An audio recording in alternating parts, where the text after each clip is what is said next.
And after 9/11, Muslims across the United States spoke out against discrimination and racism they felt was directed toward them. But Islam has actually been attracting more and more Americans every day. RT's Priya Sridhar went to a mosque just outside of Washington, D.C. and found out why so many Americans have converted to their religion. Listen. It's the call to prayer, and it's answered by more than 1 billion Muslims all over the world, including Caitlin Billings, a 22-year-old American who was raised Christian. I converted last year, the 1st of Ramadan. My mother, she was afraid that I was going to marry someone who would beat me. She was crying a lot. She thought that I was betraying her by changing my religion to something that she didn't know about. Backtrack almost a decade ago to 9/11. Today, our fellow citizens, our way of life, our very freedom came under attack in a series of deliberate and deadly terrorist acts. President Bush waged a war on terror, targeting extremist Muslims who were labeled as terrorists. Many Americans, like Caitlin Billings, remember that time in the United States very well. I was 14 when September 11th happened, so I didn't really know what was going on, if that really was Islam.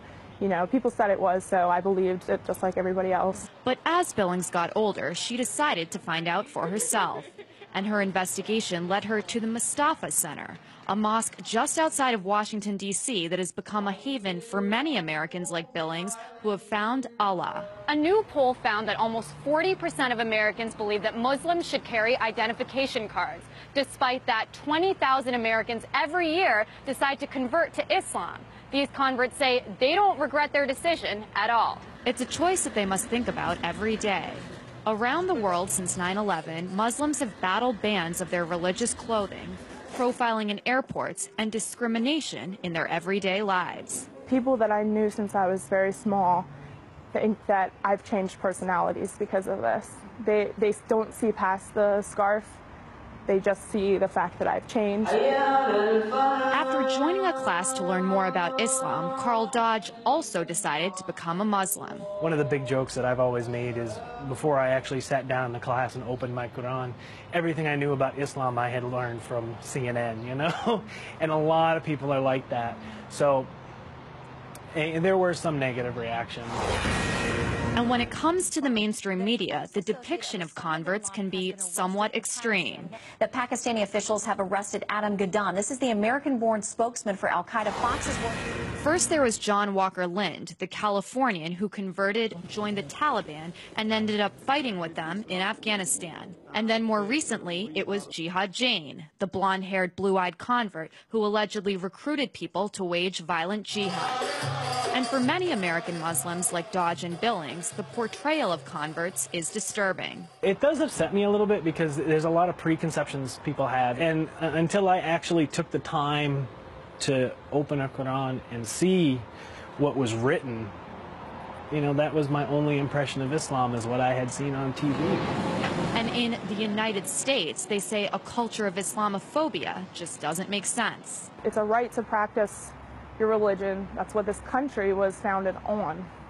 Not only, is it supposed to be that way here, this country was founded on those principles. That's, people that started this country were fleeing religious persecution. I just had somebody ask me the other day, so are you against America now? And it's like, okay, I'm a U.S. veteran as well. I served in the U.S. Navy. And so I do believe in this country. I volunteered to defend this country. I volunteered to, stand up for what the Constitution says. No matter what unfolds around her, Billings says she's proud to be a Muslim. If no one in the world wants to talk to me and be my friend, I still don't regret it. I am completely happy right now. Happier than I've ever been in my entire life. A happiness that might not make sense to those around her. Priya Sridhar, RT, Annandale, Virginia. And Priya joins me now for more. So Priya, how do the converts in your story, how do they feel about this whole, mosque controversy, the burning of the Quran? Because we talked about how Muslims all over the world feel about it, but what about those here in the United States, especially those who actually converted? I mean, they're angry about it just like most of the Muslims in the United States. And, for them converting to this religion, they had to change their lifestyles a lot. They pray 5 times a day, as you saw in my story. They wear headscarves. So for them, because of all these transitions, they have grown into a community where most of their friends and their family members, a lot of them have married Muslims as well.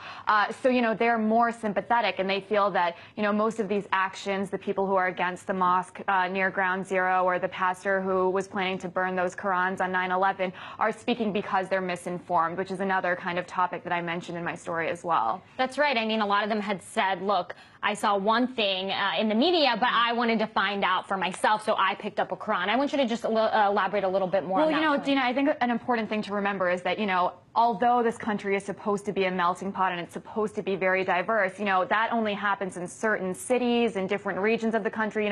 There are places in America where people literally have never met a Muslim person before. So their only kind of perceptions are shaped by the media and what they see on TV. It's just like the way people on the other side of the world have certain impressions of America because of what they see on TV. So for them, all they saw was these wars in the Middle East, these very extremist Muslim terrorist groups.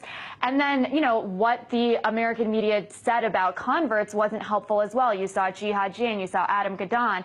So their point is that there are very ordinary people who convert to Islam simply because they found this religion that they believe can give them hope and, what everyone finds in whatever religion they have. And so they wish that there was more coverage of that kind of conversion as well. Definitely an interesting story. RT's Priya Sridhar.